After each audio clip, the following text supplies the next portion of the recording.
Imagine trying to walk forward while staring only into a rearview mirror. Every step is uncertain, every direction confused, and every movement haunted by what's already behind you. This is when you obsessively think about events over and over, especially painful ones.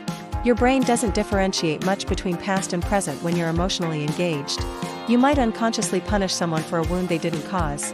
You might expect disappointment, so you sabotage joy. This creates a loop where the fear of repeating the past ends up recreating it. And the saddest part? You miss the people standing right in front of you because your attention is still captured by the ones who left.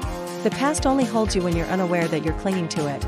But once you notice the grip, you can loosen it. The past already happened. The future is unknown. But this moment? This is where healing begins. This is where decisions are made. This is where freedom starts. To move your eyes away from the rearview mirror and finally look at the road ahead.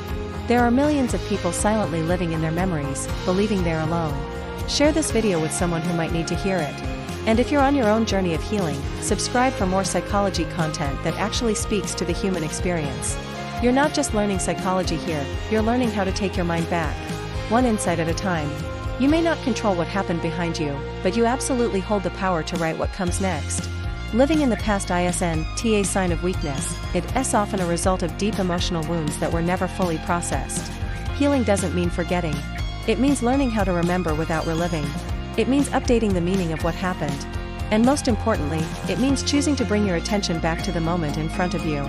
So, every time you recall a memory with strong emotions, especially sadness, anger, or guilt, your brain reacts as if it's happening again.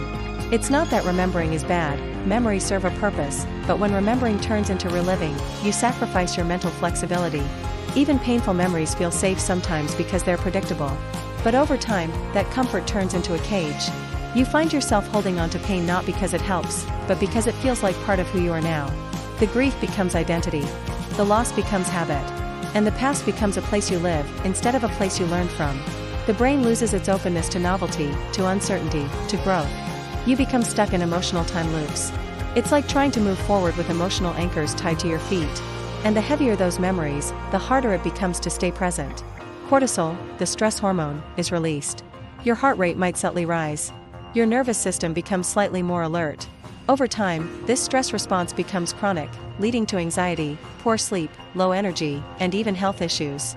This is what it feels like, mentally, emotionally, and even physically, when someone lives in the past.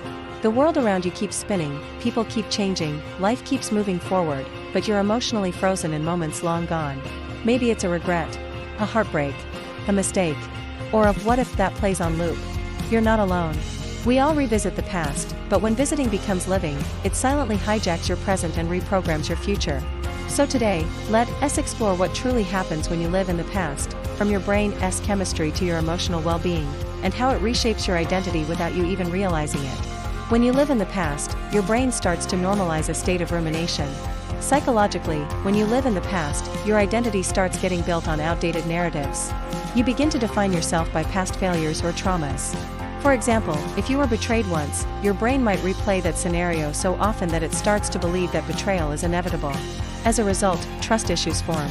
If you failed at something important, your mind might cling to that failure so tightly that you become afraid to try again. You start to live cautiously, not because you're weak, but because the past made you believe you're not capable. In essence, the past becomes your script, and you act it out daily without realizing it.